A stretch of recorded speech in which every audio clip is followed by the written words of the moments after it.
Na minha escola, cada aula me leva mais longe. Aprender lá me abre as portas do mundo todo, do Canadá para onde eu quiser ir.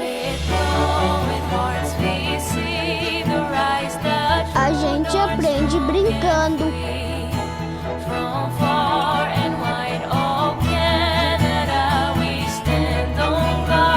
A gente aprende investigando.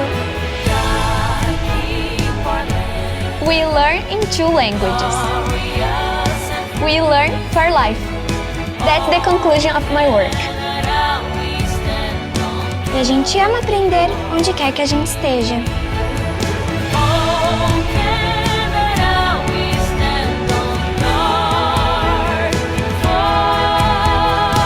Na Maple Bear, o aprendizado é para a vida, com ensino multicultural que prepara seu filho para ser bem-sucedido em qualquer lugar, no Brasil e no exterior. Escola bilíngue com imersão em inglês e uma das melhores metodologias do mundo. Maple Bear, escola canadense de verdade.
Good evening, everyone.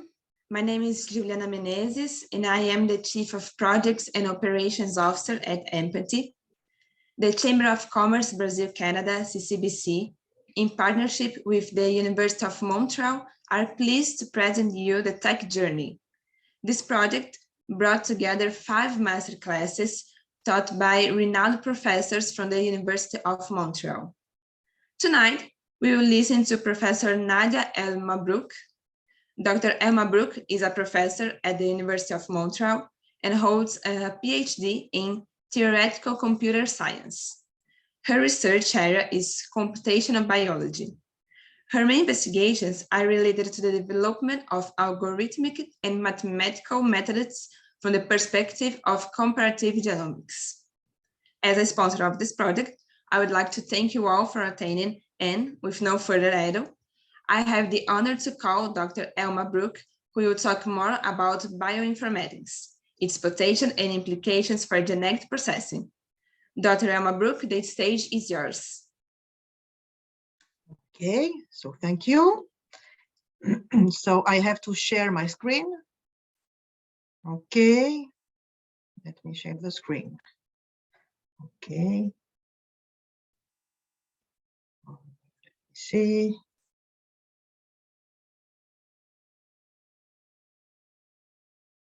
Okay. Okay, so hello everybody. So I'm not seeing anyone here. Okay. I have to. Okay, so thank you for the invitation. So are you hearing me correctly? Yes. Yes. Yes. Yes. Okay, so hello. So I am Nadia El-Mabrouk, yes, from the Department of Computer Science at the University of Montreal. Alors, je suis Nadia El-Mabrouk, je suis du département d'informatique et de recherche opérationnelle de l'Université de Montréal. So the name is in French, or the name of my department is in French, because as you know, the University of Montreal is a French-speaking university, so I am also French-speaking. Alors, si à la fin, si certains parmi vous parlez français, alors sentez-vous à l'aise à la fin de me répondre, de me poser des questions en français. So, but don't worry, my presentation will be in English. Okay, so I'm going to talk about bioinformatics for genome and gene editing. So I would like to tell you how the new field of bioinformatics has allowed an incredible advances in understanding of genetics and also of the human genomes. Okay, so here I will take an example, which is the CRISPR-Cas technology. Okay, so so I'll take it as an example to illustrate all what bioinformatics is able, okay, to bring of possibilities. Okay, so CRISPR-Cas9 is a powerful tool for editing genomes that opened the door to a new generation of treatment of genetic diseases, for example. And bioinformatics has played an essential role in all stages of detection, analysis, classification of the CRISPR-Cas system. So as I told you, as I will use this example to draw a picture of the main advances and tools of bioinformatics. So the algorithmic tools for gene prediction, sequence alignment, motif finding, also phylogenetic inference. So my presentation will be in 3 parts. In the first part, we'll present this CRISPR-Cas system. So if you don't understand everything, if you are missing some basics in molecular biology, don't worry, because after that I will present a brief review in molecular biology. So recall what DNA, RNA, proteins are. Okay, so and then I will present the bioinformatic tools that are the basis of the main softwares that have been developed for the CRISPR-Cas systems, but also for many studies okay, in biochemistry, in molecular biology. Okay, so let's begin with the first part. Okay, so CRISPR-Cas, what is it? So it's a tool, it's a powerful tool for editing genomes. It is adapted from the natural defense mechanism of bacteria, who use it as a means of defense against viruses. So during a first viral attack, the bacteria store segments from the virus in their own DNA, and then this segment is used to recognize subsequent viral attacks and cut the DNA to eliminate the virus.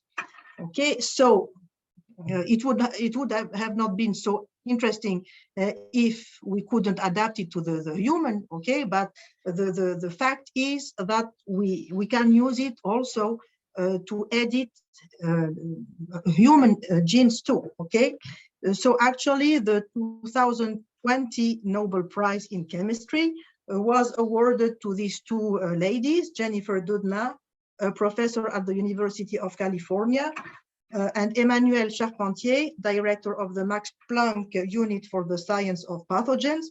Okay, so they have been awarded for their work to adapt this bacterial system into a practical gene editing tool for human, of course. Okay, so CRISPR-Cas is a revolutionary tool for biomedical research. Okay, so it allows changing, inserting, deleting sequences from the DNA and modifying gene function. So it can be used to engineer cells, tissues, and organisms. It can also be used to correct genetic defects, treat and prevent the spread of disease, and also it can be used to improve the growth and resilience of crops. Okay, so it's it's a very important tool, which is new actually, but it's not the only tool for editing genomes. There have been other tools before, but actually it's much easier than previous methods. That's what makes it important. It's much easier than previous methods for genomic manipulation, as these methods are limited because okay, I have to move this window.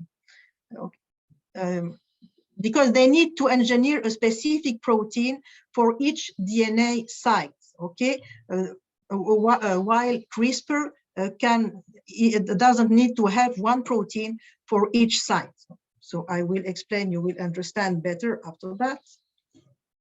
Maybe if I can make this window smaller, because I can't see my slides. Okay, so CRISPR, so what is it? It naturally functions as adaptive immunity mechanism in bacteria. So that's what I told you. So what makes it interesting is that it can be transferred into other more complex organisms, such as eukaryotic cells and human cells, and can be used to edit genes. Okay, so the Cas protein actually is an enzyme that cuts foreign DNA. The protein binds to some RNAs, which together guide the Cas9 enzyme to a target site in the DNA strand where the protein will make its cut.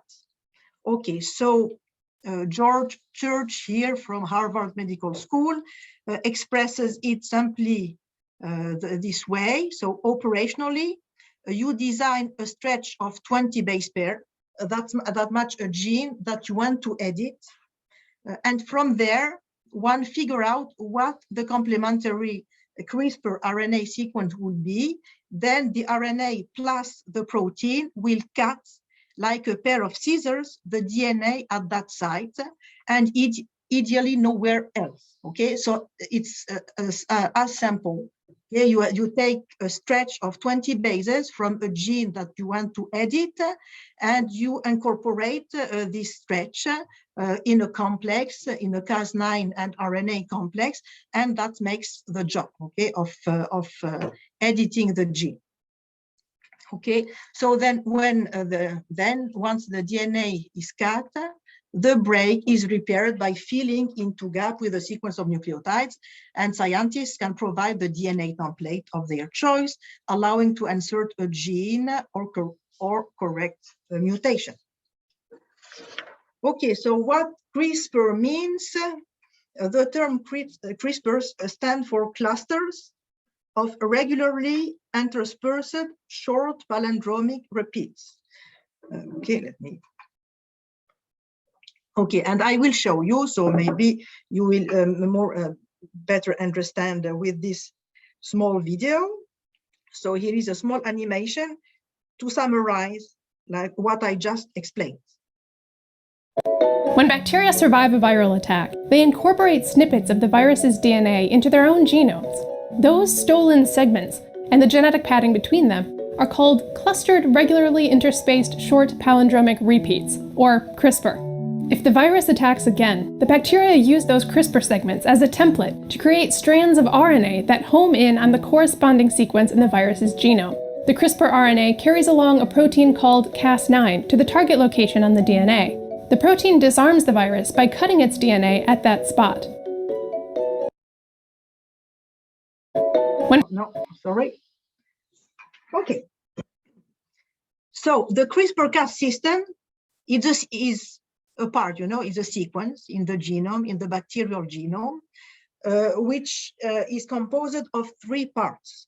Okay, the first part is an array of repeats separated by unique sequences called spacers. Here you see, so it's a sequence of repeats. The bold these blue here are repeats. Repeats mean sequences that are exactly the same. Okay, so we will see later. I will show you sequences, how it looks like. Okay, so there are repeats here, and then in the so separated by spacers. So the spacers are these sequences coming from the virus. Okay, so these stolen viral sequences that are inserted between two repeats. Okay, so the first part is an array of repeats separated by unique sequences called spacers. The second part is a leader sequence, upstream here, this one here. No, I have, okay, this one. So actually it contains the promoter. The promoter is a sequence of DNA which is needed to initiate the transcription, which means the expression of the genomic region. And third, we have an operon, so a region with genes, with the name of the genes are Cas, so many genes, many Cas genes. So depending on the type of the CRISPR-Cas, we have different genes, and I will show you later also how they look like. Okay, so this CRISPR-Cas system has three functions. The first function is adaptation, so where a fragment, as I told you, as you have seen, of a foreign genetic material, a virus, okay, is selected and incorporated in the CRISPR array as a new spacer. Okay, so a new repeat and a new spacer is inserted in the array. So that means that the spacer arrangements reflects the infection history of the host, and we can even reconstruct okay, the order of the infections that the host have been affected to. Okay. Okay, so the second function is expression, where the CRISPR array is transcribed and processed into mature CRISPR RNA that consists of single spacers. Okay, so the repeats here and the spacers are expressed in this type of structure. So a spacer and the repeat, which forms a strand here and a loop. Okay, actually, because it's an RNA, and also I will show you later how they looks like better than that. Okay. And the third function is interference, where the mature CRISPR RNA bound to the Cas9 enzyme recognizes and cleaves the corresponding DNA. Okay, so actually there is a variety of CRISPR systems requiring various types of Cas genes. What is interesting with the type 2 CRISPR systems is that it requires a single enzyme, Cas9, to catalyze DNA cleavage. So that's what makes it interesting, because we just need to incorporate one enzyme in the human genome, let's say, in the human cell, to make it work. Okay, so engineering the human genome is made simple, as it requires integrating a single protein, which can be programmed to cut the DNA at any site guided by a given RNA sequence. Okay, bioinformatics. Okay, so now so this is the discovery, you know, the very important discovery for many applications. Okay, so now I would like to use this example to show you how bioinformatics have been important, how computational biology have been important in all the steps of the detection, analysis, classification of this CRISPR-Cas system. Okay, so that's it. So the bioinformatic methods, softwares, and tools used for the discovery and analysis of the CRISPR-Cas system are very well reviewed in this paper by a bioinformatics group in Germany. So I based a little bit my presentation. Okay, so this presentation, I used it for my presentation actually. Okay. Okay, so the main, so actually, so this is a figure from the paper. So the main software used for the identification of, okay, so the main software used for the identification of the genes, of the Cas genes, the identification of the array of repeat and spacers, and also the identification of the leader sequence are all given in this diagram, summarized in this diagram. Okay, so they are specifically, I will not right now, I will not present you each one of these softwares. Okay, it would be much too complicated. Maybe one presentation would be needed for each of these tools, but I will present the basics, the basic tools of bioinformatics that are used in all these ones. Okay, so these ones are specifically designed for the characteristics of the CRISPR's arrays and Cas genes, but at the same time, they require the use of standard bioinformatic tools, such as, for example, the BLAST-based protein homology search tools, pattern matching tools, pairwise and multiple alignment tools, phylogenetic reconstruction tools. So, and I will talk about all these in the third part of my presentation. So just an introduction to these main tasks in bioinformatics. Okay, so that will be my goal to show you so how it works. What are the basic tools that are used actually in almost all pipelines in bioinformatics. Anyway, to help biologists discover, annotate, study the sequences, the new sequences that they have. Okay, but before that, I need to take a step back and introduce the basic concept of molecular biology. Okay, so that I was talking about, but without explanation. So I talked about DNA, RNA, etc. So now I will just review what all that means. So I don't know if you have a good knowledge in molecular biology, you will not need this part, but I don't know about your background. So let's remind some basic notion of molecular biology. So this is my second part.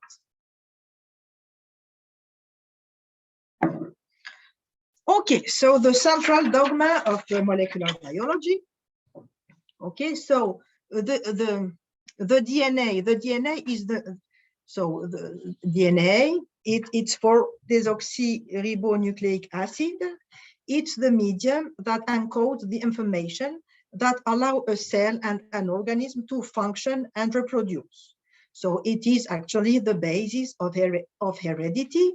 So each cell contains the same genetic code, but of course this code is not expressed in the same way in all tissues. Okay, so and the central dogma of molecular biology is that the process of extracting information from this DNA to make active molecule, this process is the same process among all living organisms. So the source is the DNA, and then DNA is transcribed into RNA, which is an executable code.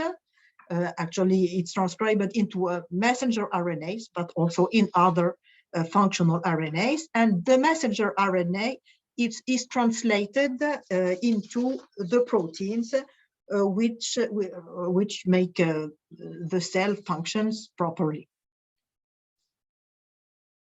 Okay, so the DNA. So the DNA. Okay, so I guess you know about it, but let's remind it. So the DNA is a double helix of two polynucleotide strands bound together. So you see here the double helix with two strands. Okay, so the first strand, if you read it, you can make a sequence of letters, and the letters are A for adenine, C for cytosine, J for guanine, and T for thymine. Okay, so there are 4 nucleotides. So the DNA can be seen as a sequence on a 4-letter alphabet. Okay, so if you take one of these strands here, you can open it, and it gives you a sequence. So, for example, this is a DNA sequence. Okay, and the two sequences are bound together but by making base pairings. So the base pairings are between the nucleotide A and T and G and C. Okay, so these two strands are bound together with this Watson-Crick base pairings. Okay, and you have to know that in the human genome, for example, okay, so the DNA the genome. Okay, so this is the DNA. What about the genome? Okay, so each cell, each nucleus of a cell contains a genome, and a genome is a set of chromosomes, each being a separate double helix of DNA. So, for example, here, so this chromosome here is a double helix. Okay, and the human genomes contains 23 pairs of chromosomes.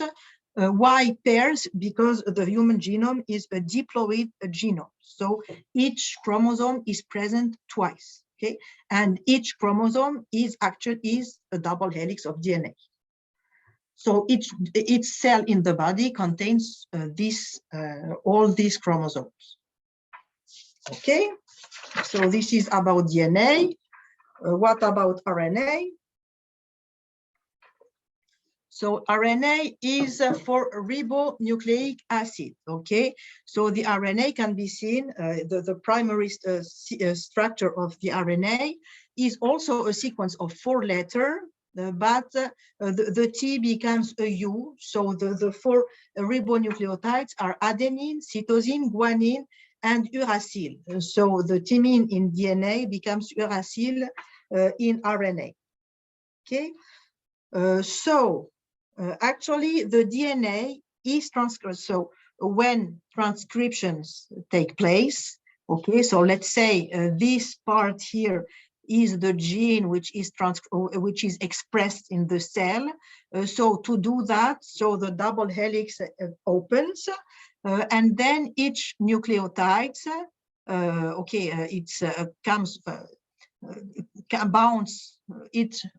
ribonucleotide comes to bound with the corresponding nucleotides in the DNA and form the ribonucleic chain. Okay, so when you have a T, okay, so TC. Okay, so this sequence of DNA makes this sequence of RNA. Okay, so this is the second step. So the transcriptions make RNA from DNA. Now this RNA sequence comes. It's not double-stranded, it's one strand, but it folds. So it folds into structures. It folds by forming base pairing. Usually the base pairings are Watson-Crick and Wabble. Okay, so the most common base pairings are this one, A with U. Okay, A is paired with U, C with G, and also sometimes we can observe the pair GU. So for example, here you see from this sequence CACG, okay, this sequence falls to make this secondary structure here. Okay, so what I want, so this you had a few slides before a representation of this type, you know. They were actually the repeats of the Cas system, of the CRISPR system. You know, the repeats are actually RNAs, and they fold in such a structure like this. So I will see them better later in the presentation. Okay, so to summarize, so this is a cell. So in the DNA, which is in the nucleus of the cell, is transcribed into RNA. Actually, not the whole DNA is transcribed. The genes, some part of the DNA, okay, the coding part, okay, are transcribed into RNA, messenger RNA. And then the messenger RNA migrate to the cytoplasm of the cell, and it's translated into a chain of amino acids, actually into proteins. So into proteins. What are proteins? They are chains of amino acids. Okay. Okay. So the proteins are it's the third important, very important macromolecule. Okay, so the proteins are macromolecule of amino acids. Okay, and there are 20 or sometimes 22 amino acid, 2 rare amino acid. Let's say so a protein. A primary sequence of a protein here. If you see here, this is a primary sequence of a protein. It's a sequence on an alphabet of 20 characters. Okay, so here, for example, is an example of a protein sequence. So proteins are the macromolecule that ensure the functioning of a cell. They perform a large variety of functions within the organism, such as catalyzing metabolic reactions, play roles in DNA replication, in the cell structure, in transporting molecules from one location to another, or they play a role also in DNA cleavage, which is the case of the Cas genes, for example. The Cas9 is a protein, is an enzyme which cleaves the DNA. Okay, so the protein differs one from the other primarily in their sequence of amino acids. Okay, but this sequence actually fold, and it's the folding, it's the structure of the proteins which determines this its activity. Okay, so what is important, and an important field of bioinformatics also is to predict the structure of RNA, which fold also in 3 dimensions, but also of proteins, because it's actually the structures that determine the function. But to do that, we need the sequence. So we need to predict the structure from the sequence. Okay, so which are the parts that are transcribed and translated? These are the genes. So the genes are the part,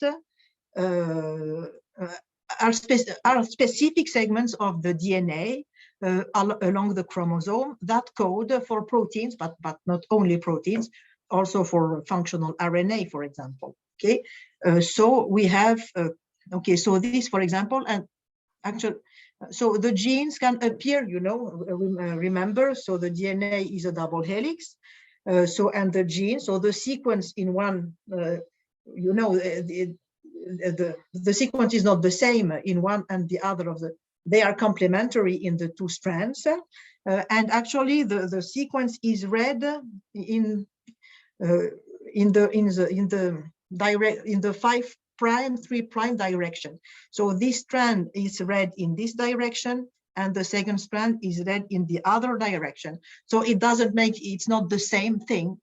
We have to know whether the gene comes from is expressed in the first strand or on the other strand. Okay. Okay, so the genotype, which is the nucleotide structure of genes. Okay, so the sequence of the genes are the genotypes, and this genotype induces a phenotype. For example, the gene which is responsible for eye colors may lead to green or black eyes. Okay, so there are genes that are responsible for the color of the eyes. Okay, so depending on which allele do you have, so you will have red, green, or black eyes. Okay, so now the genetic code. So how to go from the DNA, which is a sequence of four letters, to the proteins, which are chains of 20 amino acids. So how to go from an alphabet of 4 letters to an alphabet of 20 letters. Okay, so recall that, so a gene here, so the DNA, a gene is a part of a DNA which is expressed, which is, let's say, this is the gene. This gene is transcribed into RNA, and then the RNA, it's translated into protein. Actually, it's the sequence is read. Each triplet corresponds to an amino acid. Okay, so it's read by triplets, by windows of 3 nucleotides. So, for example, AUG correspond to a met amino acid. CCG correspond to a proline amino acid. GUU correspond to a valine amino acid, and that's the way how a sequence of RNA give rise to a sequence of amino acid. So this translation between codons and amino acid is actually made, it's the genetic code. Okay, so the genetic code determines the correspondence between triplets and amino acids. Okay, so this is the universal genetic code. Actually, now we know that the genetic code is not as universal as we thought at the beginning. Many organisms have slight differences in. Okay, it's not actually completely universal, but this is the more frequent, the most used genetic code, let's say. Okay. So, for example, so how you read it here? So UCC is a serine amino acid. Okay. So if you take for an alphabet of 4 letters, okay, each triplets can, okay, how many triplets do you have? You have actually 64 triplets. So you can make 64 triplets with 4 letters. But actually, there are only 20 amino acids. So how does it work? It works because many triplets actually code for the same amino acid. For example, all these codons here correspond to the proline, to just one amino acid. So that's we say that the genetic code is degenerate. Okay, which means that many codons actually code for the same amino acid. Okay, so these were my my short review on the basics of molecular biology. Okay, so let's now go to the bioinformatics part. I'm not seeing no.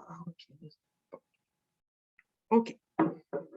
So now that we have reviewed the main concepts of molecular biology, we can see how the relatively new field of bioinformatics allowed for breakthrough in our understanding of the biological mechanism encoded into the DNA.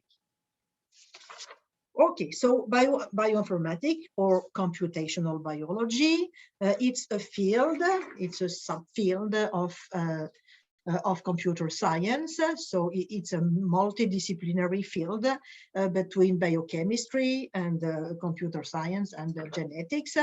It appeared in the 1960s after biologists discovered how to sequence DNA and proteins. So it's a field that appeared once the first DNA and protein sequence have been sequenced. Okay, so from this sequence of alphabets, so it was, the problem was to know how to interpret them, how to analyze them, how to find how to understand the way they are translated into protein, etc. Okay.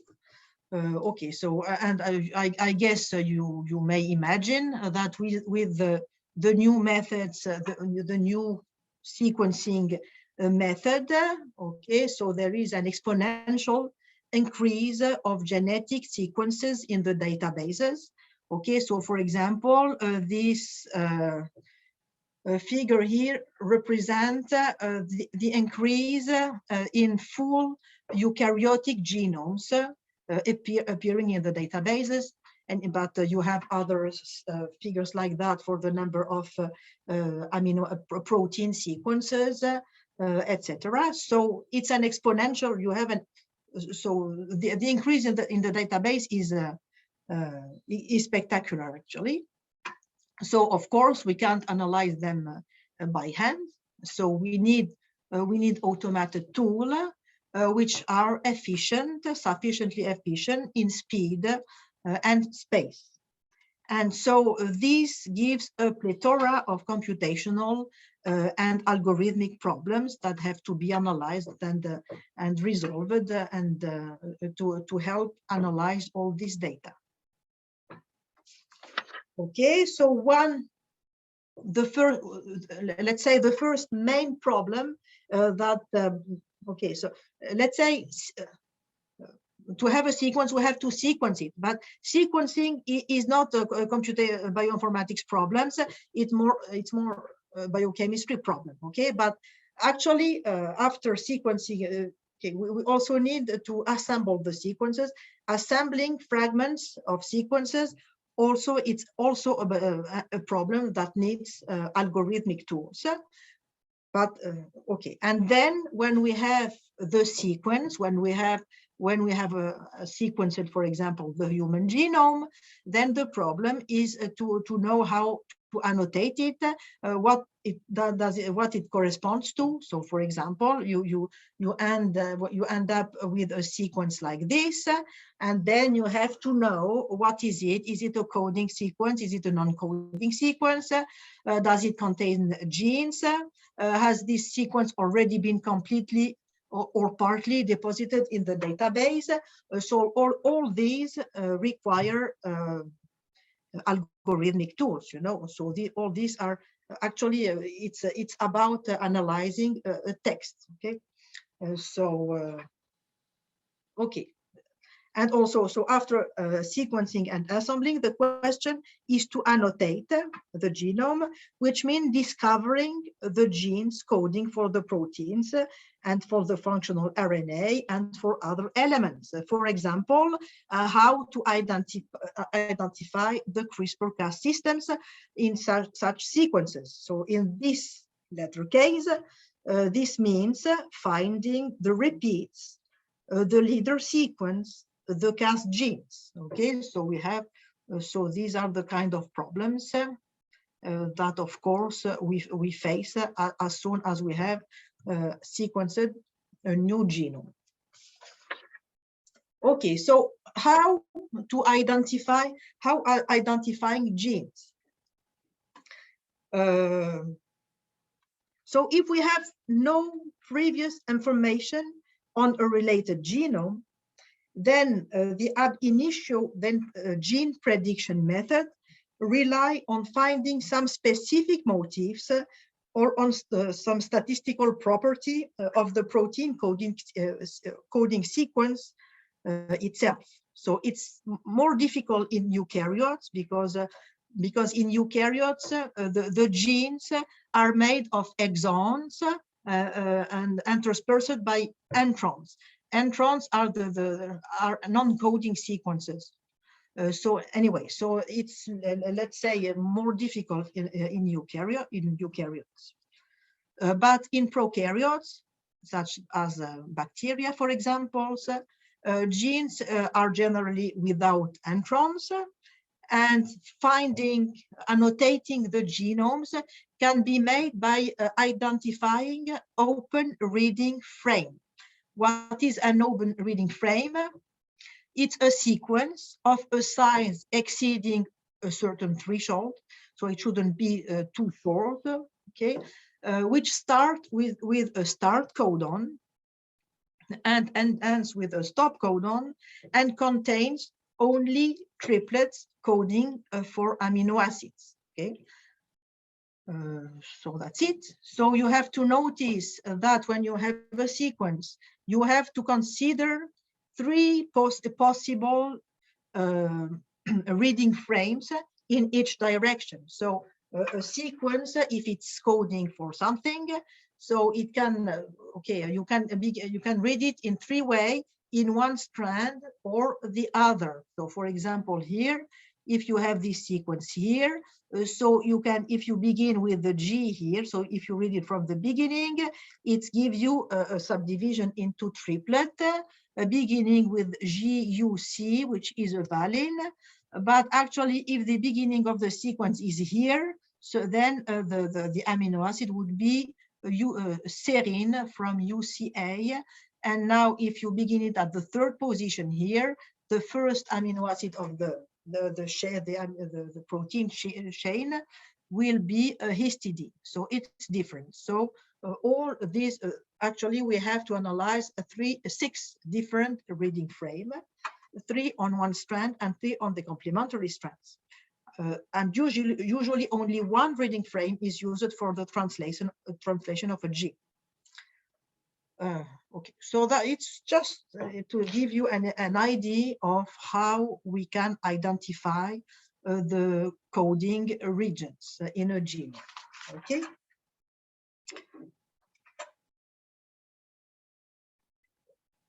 So, but most frequently, genes are not identified from nothing, you know.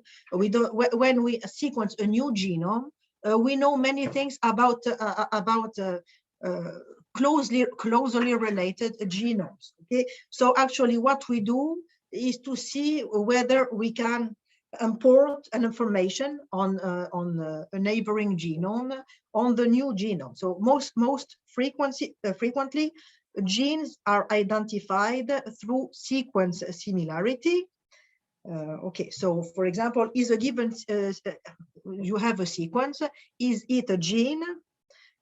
So if you find the same, if this sequence is similar to a gene which exists already in another organism, then chances are that the sequence corresponds to a homologous gene. So when you don't know, you try to look for it in your database, or I don't know, you compare it with the human genome with the mouse genome. If you find the same sequence or a sequence with a high similarity, and if you know the function that the gene codes for a given gene, in the mouse, then probably it encodes for a related gene in human.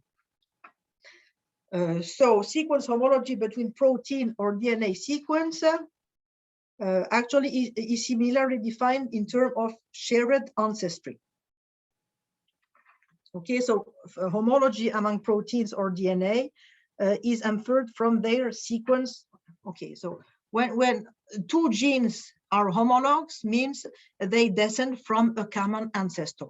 So when we are asking the question of similarity, we ask the question of whether these two sequences have a common ancestor. So as we have no direct we don't know about the history, you know. we don't have a direct access on evolution. Okay, what we have are the sequences that we observe on the actual species. Okay, so we can just infer the evolution on the basis of the comparison between the two sequences. So for example, here, if we have these two sequences, CAT, AG, TG, and the second here, so what we want to know is whether they are similar or not. Okay, so when we similarity, usually we calculate it. We count the number of nucleotides that are the number of mismatches. For example, here you see the A is substituted into a G, so there is a mismatch here. Okay, here the C is aligned with a gap, which means that the C in this sequence maybe have disappeared in the second here, or symmetrically it appeared in this sequence. Okay, so the similarity consists of finding the maximizing the occurrence between the nucleotide in the two sequences. Okay, finding the best, so the edit distance, for example, between two sequences is the minimum number of mismatches, insertion, deletion that can explain how to go from one sequence to another. Okay, and so finding the edit distance between two sequences is something that I teach in the first classes, in the first hours of my bioinformatics course, for example. Okay, so this is done classically using dynamic programming algorithms, so this table here show you a dynamic programming table. So it's an algorithm that takes a quadratic time to find the best alignment between two sequences. So these are for nucleotide sequences. What about amino acids? So you can also align the amino acid sequences. So the problem is to know, but okay, so is to know which score you have to give to a substitution between two amino acids, because the probability of one amino acid mutated to another is different depending on the pair of amino acids. So for example, the Blossom table is a table of values reflecting the probability of a substitution of a mutation between two amino acids. And so these tables are used to compute the best alignment between two sequences. So it's a little bit difficult to explain in few minutes, you know. So this is like a few courses in a few hours in my course of bioinformatics. Okay. So these are actually the basic, so the basic problems in bioinformatics is to align sequences, because evolution works by duplicating and mutating. So many things in biology, a lot of things can be understand by comparing, by studying the evolution of the sequences. Okay, so it's a main thing to know how to align sequences. Okay, so when for example you have two sequences and you want to see if they belong to the same family, if they have the same function, I don't know, so you are interested in aligning them on their entire length. Or alternatively, if you have two sequences and you don't know if they are similar, but maybe they may contain one part in common. So in that case, you are making a local alignment. You are looking for the best match between part of the two sequences. Or if you have a gene and you have a sequence of a gene, and you want to look for it to find all occurrences of this this sequence in the genome, then you make a motif search. So you are looking for all the occurrences of the gene in the sequence. Okay, so all these problems can be computed, can be addressed using the dynamic programming algorithm that I have just gave you an idea about in the previous slide. Okay, but these dynamic programming algorithms, as I told you, are quadratic in time and space. And when you have huge databases, you can't use a quadratic algorithm to search for a sequence. So you need to have much faster algorithms. So that's okay. So to do one of the most used motif searching tool is BLAST. So there are different versions for the BLAST tool for nucleotide or amino acid sequences. When you search for the gene, when you search for a sequence in a DNA or in a protein database. So BLAST, the dynamic programming algorithm is an exact algorithm, meaning that you are ensured to find exactly, for example, if you ask for the best for all the occurrences with 3 mismatches, you will find them all.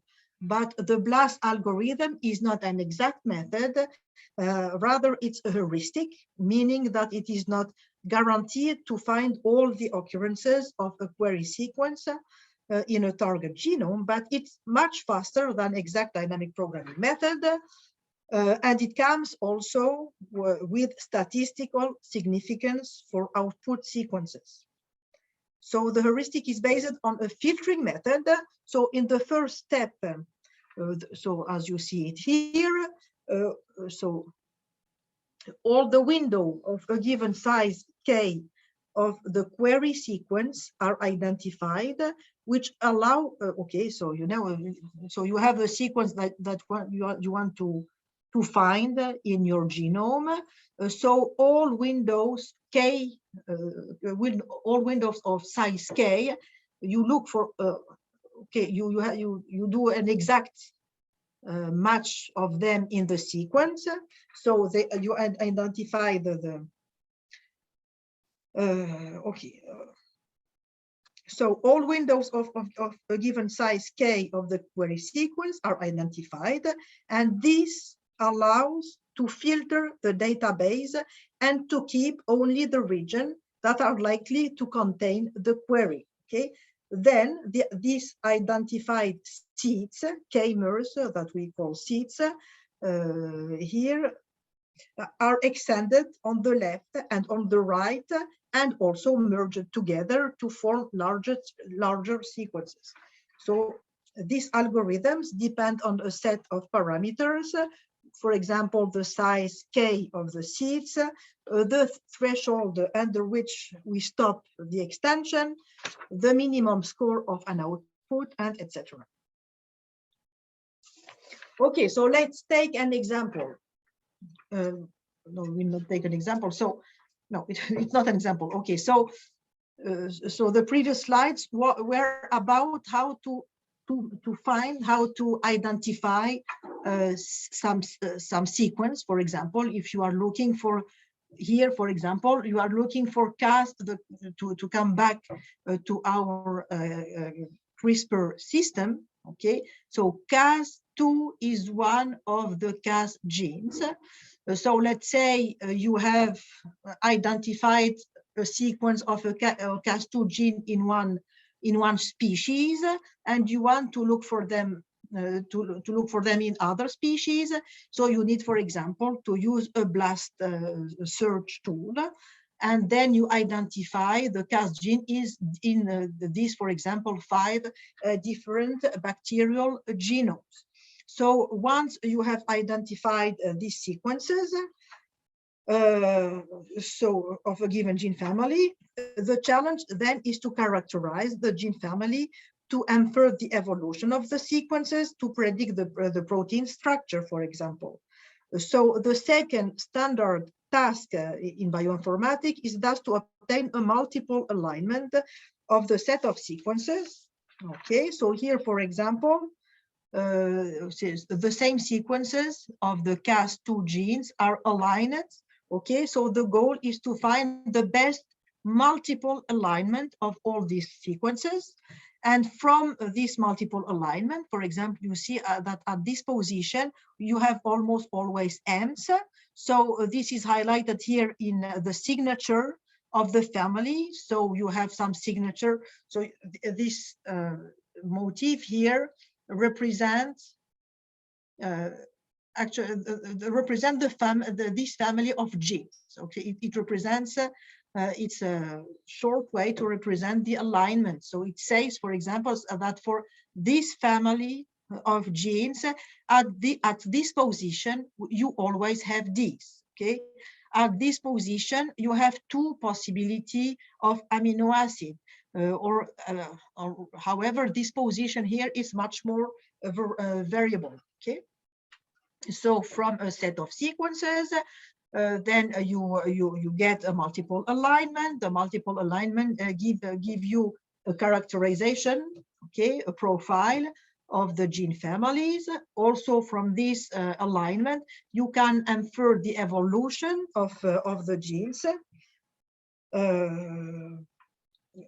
Okay, so the evolution of orthologous genes, and this tree gives you a rich source of information to understand the adaptation mechanisms and function of the genes. Okay, so this is an important part also of the process, is to infer the evolution, to know that. So when you infer this, you know that this gene is closer to this one, and this orthology information gives you a lot of information about also the evolution and the function of these genes in different bacteria. Okay. Okay, I don't know how much time I have right now actually remaining. Maybe I can skip this one. So this is a multiple alignment algorithm. So you can have many different, there are many different multiple alignment algorithm. One, the most used one maybe is Clastal W, but maybe I will skip this slide here. Here is, okay, to go back to my CRISPR system. So these pictures show you how the repeated sequences and spacers looks like. So recall that so this is the CRISPR array. Okay, so remember, it's so the array here is a sequence of repeats interspersed with spacers. So the repeats are sequences that are identical or almost identical, and you see them here. Okay, you see, so it's like this one would be this sequence here, and this is the spacer, and the second would be this one.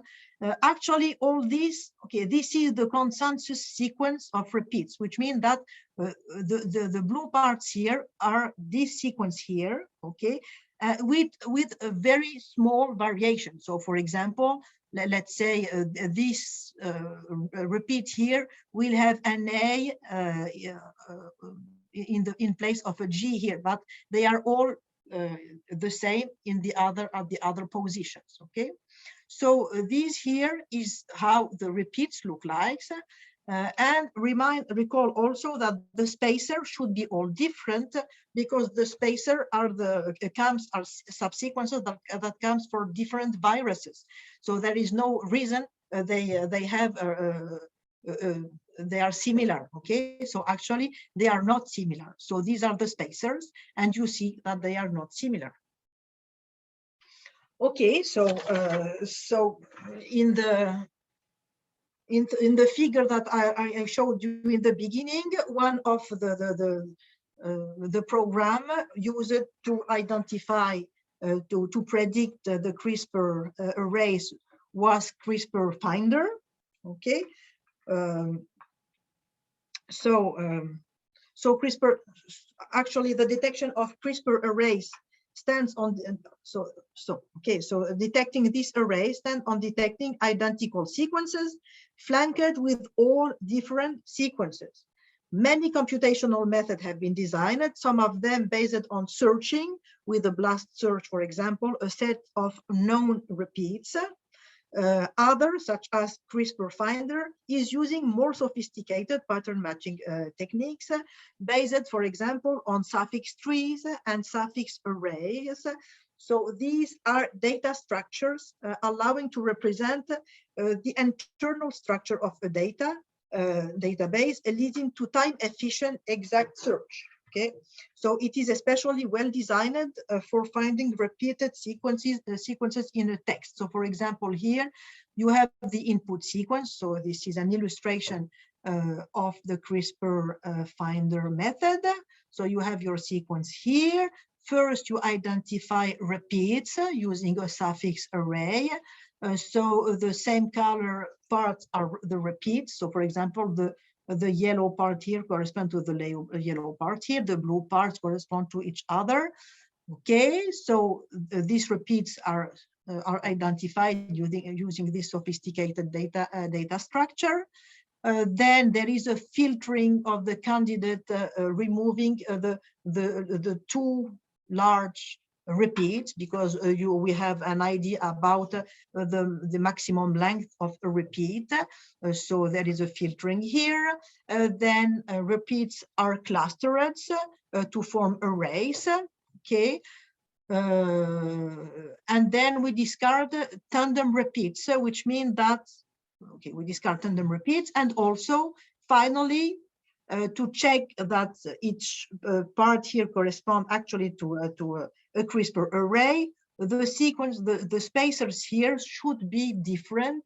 So they have to, so their similarity shouldn't be greater than 60%, for example.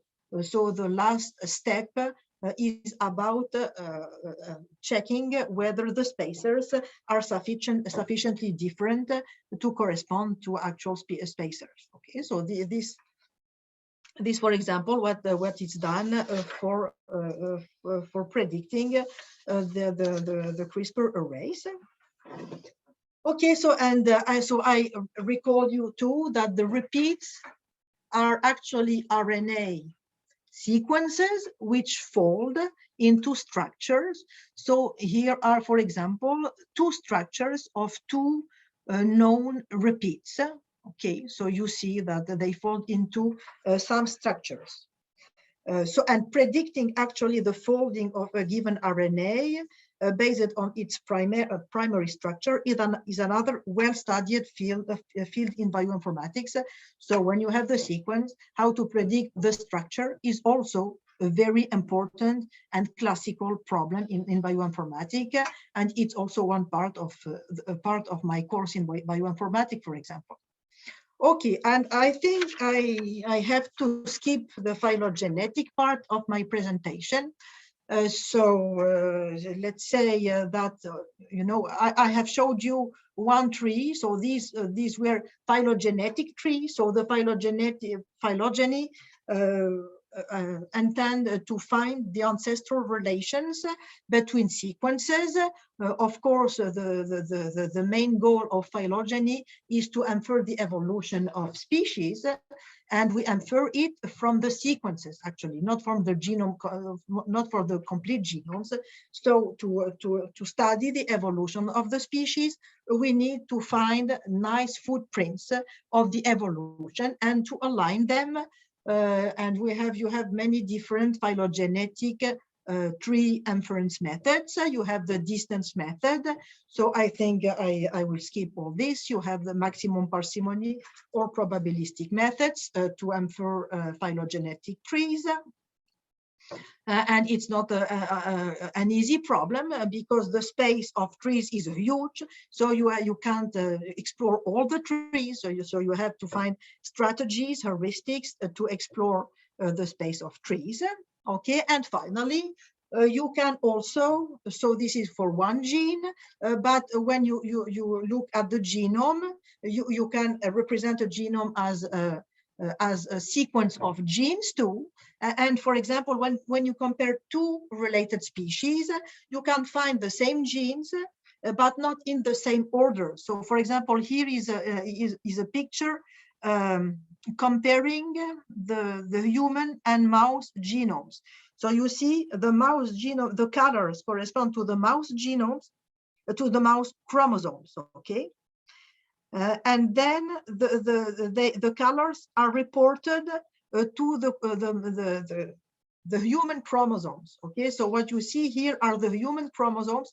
That means that in the chromosome 1, for example, of human contains part of the chromosome 1 of mouse, and the chromosome 2 of mouse, and the 4. You see. So you have a mixture, you find the same content but in a different order.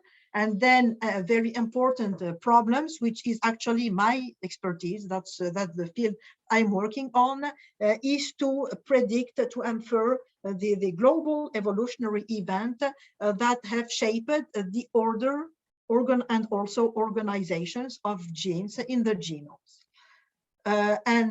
This is for to come back to the CRISPR-Cas system.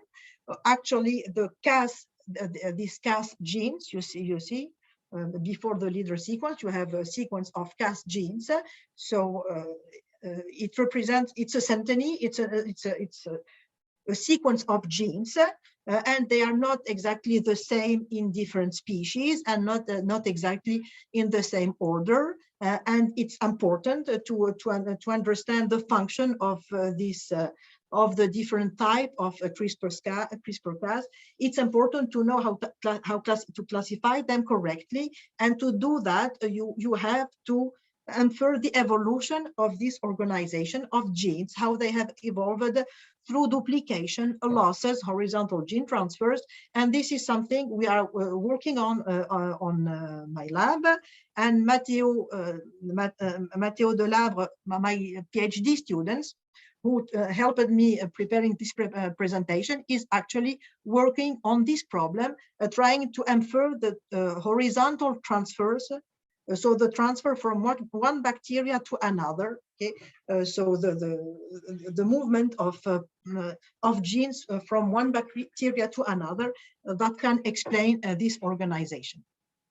Okay, so this is my the end of my presentation. So to conclude, bioinformatics has made possible unprecedented discoveries in genomics and molecular biology, given the huge amount of biological data accumulated in the databases. The development of automatic tools for the analysis, classification, prediction, and discovery of new function is absolutely essential. So I have used the CRISPR-Cas example to illustrate how the classical bioinformatic tools were crucial to unravel the complex function and evolution of CRISPR systems. Now, the field of bioinformatics evolves with the new problems encountered in biology. For the CRISPR-Cas, for example, the identification of anti-CRISPR proteins involved in the inactivation of mechanism of the CRISPR-Cas is one of the main bioinformatic challenges for the future. Okay, and thank you. And then they send me some slides that I have to present on the University of Montreal. So I made them in French because, you know, because you have to know that the University of Montreal is, first of all, a French-speaking university. Montreal is in Quebec, which is a French-speaking city and also province.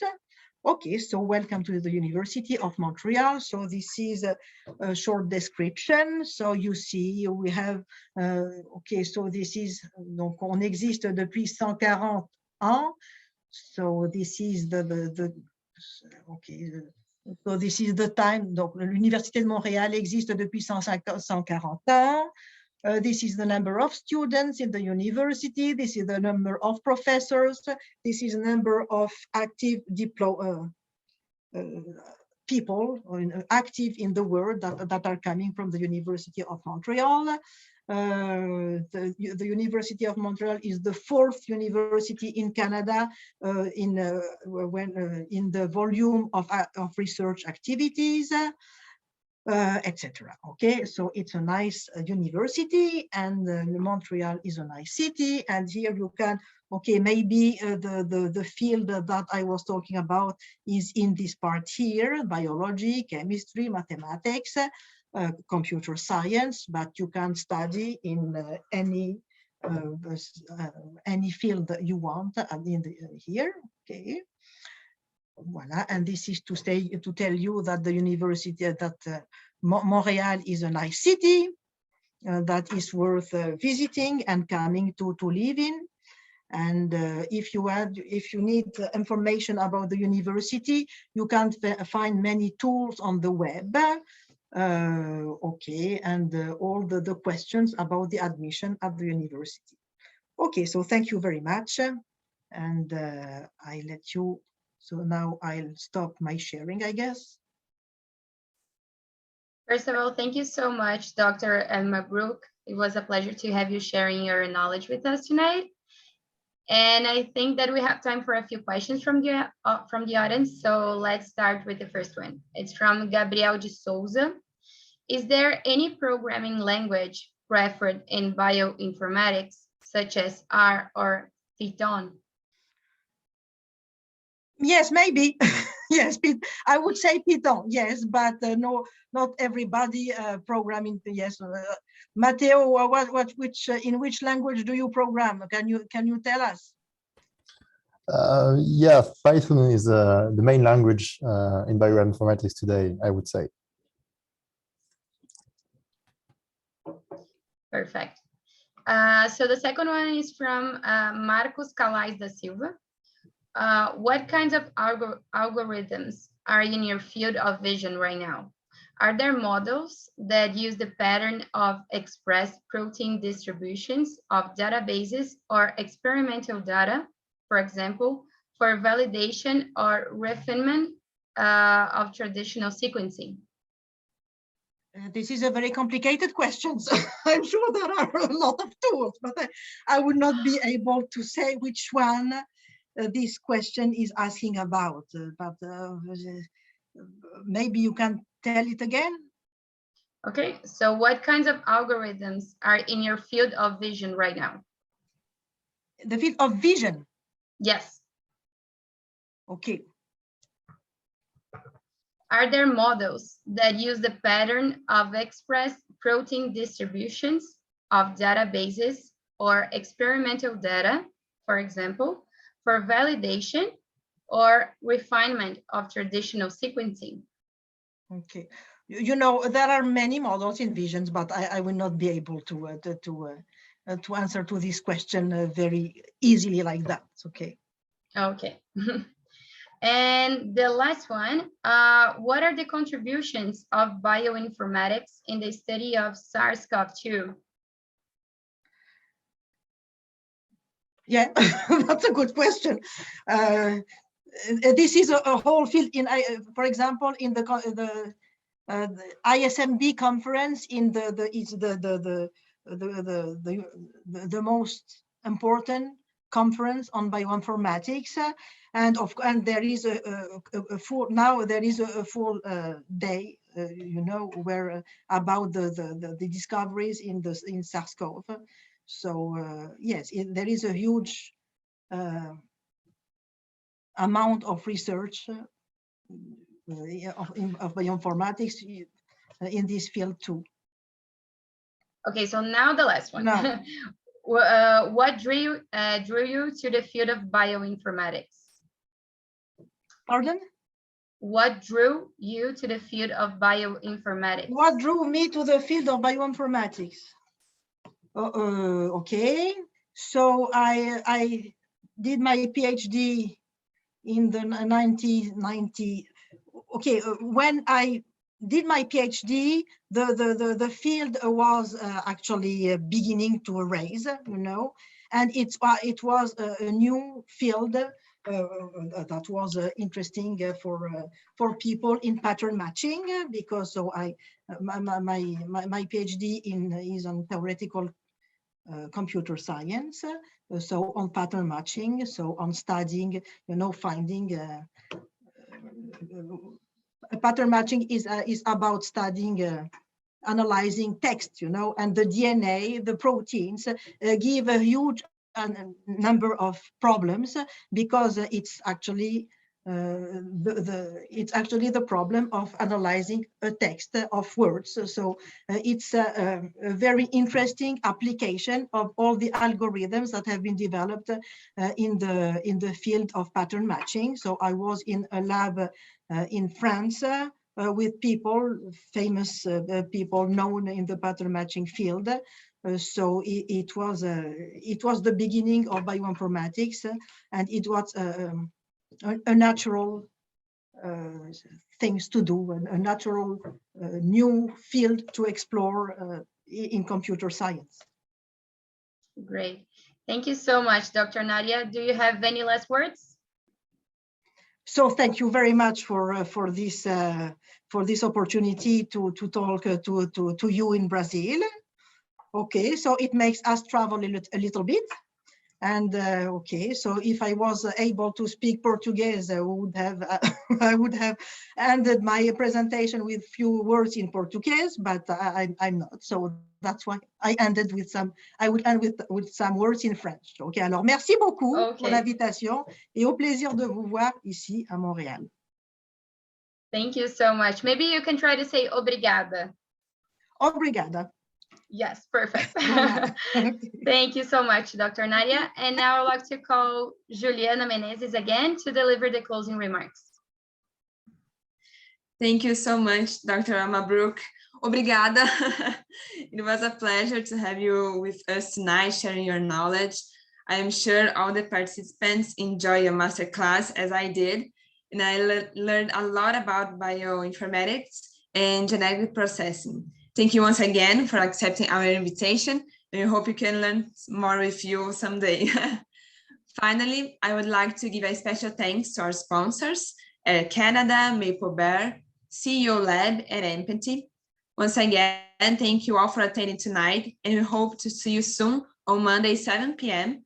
to learn more about the future of home office in the post-pandemic era. Thank you, everyone. Have a good evening. Good evening.